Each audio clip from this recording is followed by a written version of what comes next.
বেশি কথা না বলে 2000 টাকা ফাইন দিন, নইলে আপনার ড্রাইভিং লাইসেন্স বাতিল করা হবে। এমা 2000 টাকা? আমি এমন কি অপরাধ করলাম স্যার যে আমাকে 2000 টাকা জরিমানা দিতে হবে? কেন আপনার চোখ নেই? বড় বড় অক্ষরে এই বোর্ডে কি লেখা আছে? চোখে দেখতে পাননি নাকি চোখের মাথা খেয়ে বসে আছেন? হ্যাঁ স্যার, সে তো দেখেছি। ওই বোর্ডে তো স্পষ্ট লেখা আছে ফাইন ফর পার্কিং, মানে পার্কিং এর জন্য ভালো জায়গা। যদিও ফাইন প্লেস ফর পার্কিং এভাবে লিখলে কথাটা বেশি ভালো লাগতো। আপনার বুঝতে ভুল হয়েছে। ফাইন ফর পার্কিং মানে হলো এখানে পার্কিং করা যাবে না, করলে ফাইন হবে। বাহ, বেশ চমৎকার ধান্দা পেতেছেন আপনারা। আমি কি অশিক্ষিত? আমি ইংরেজি কিছু বুঝি না? আপনার থেকে অনেক বেশি ইংরেজি আমি বুঝি। সাধারণ মানুষকে ঠকাতে আজকাল আপনারা দেখছি নানা রকম উপায় খুঁজে নিয়েছেন। এভাবে মানুষের রক্ত না চুষে রাস্তায় বাটি নিয়ে বসুন না, অনেক টাকা কামাতে পারবেন। হে হরি রাম কৃষ্ণ জগন্নাথ প্রেমানন্দে। উত্তম, তুমি বলো তো কাল কয় প্রকার? ম্যাম, কাল 3 প্রকার: বর্তমান কাল, অতীতকাল এবং ভবিষ্যৎকাল। বাহ, বেশ চমৎকার।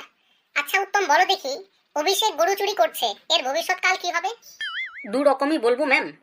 2 রকম? বেশ, বলো দেখি। ম্যাম, ধরা পড়লে জেল, আর না হলে বড়লোক।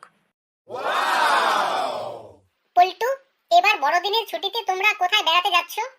দাঁড়ান ম্যাম, আমি আপনাকে এমন একটা বড় জায়গার নাম বলবো যে আপনি চমকে উঠবেন।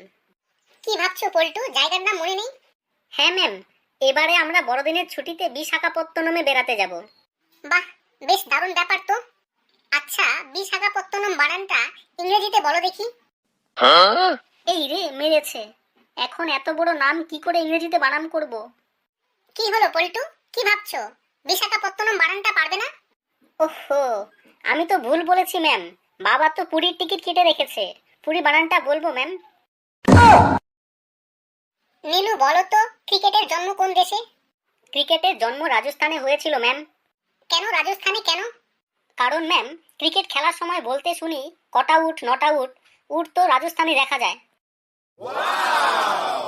অভি, তুমি বলো তো পিঁপড়ে আমাদের কিভাবে উপকার করে? ম্যাম, পিঁপড়ে আমাদের কোনো কিছু অনুসন্ধানে সাহায্য করে থাকে। কি রকম? যেমন মা মিষ্টির প্যাকেট কোথায় লুকিয়ে রেখেছে সেটা পিঁপড়ে লাইন দেখে আমি অনুসন্ধান করতে পারি। হাদা, তুমি বলো তো আমেরিকার রাজধানী কোথায় আছে?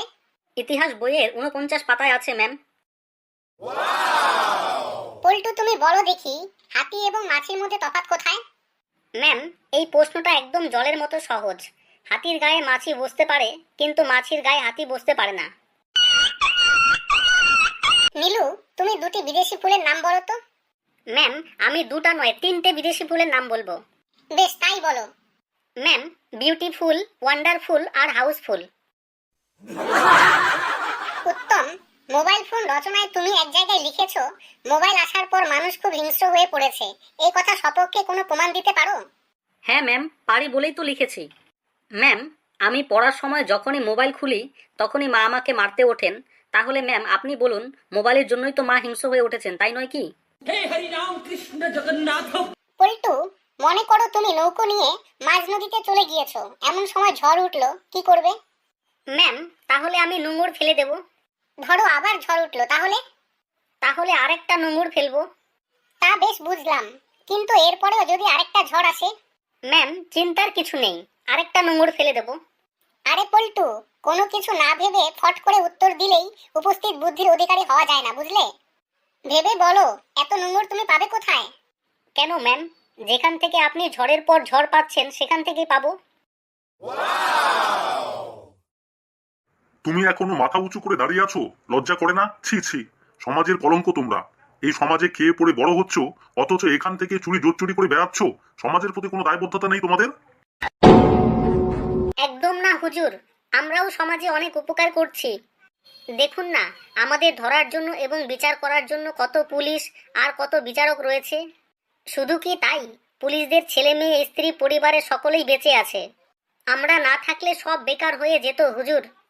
আমার শেষ কথা ধর্মাবতার, যদি অপরাধ না নেন তো বলি, এই আদালতের সৃষ্টিও হয়েছে আমাদের জন্য। আমরা না থাকলে এই আদালতের কিংবা থানা কিংবা জেলখানার কোনো অস্তিত্ব থাকতো না, সব বেকার হয়ে যেত।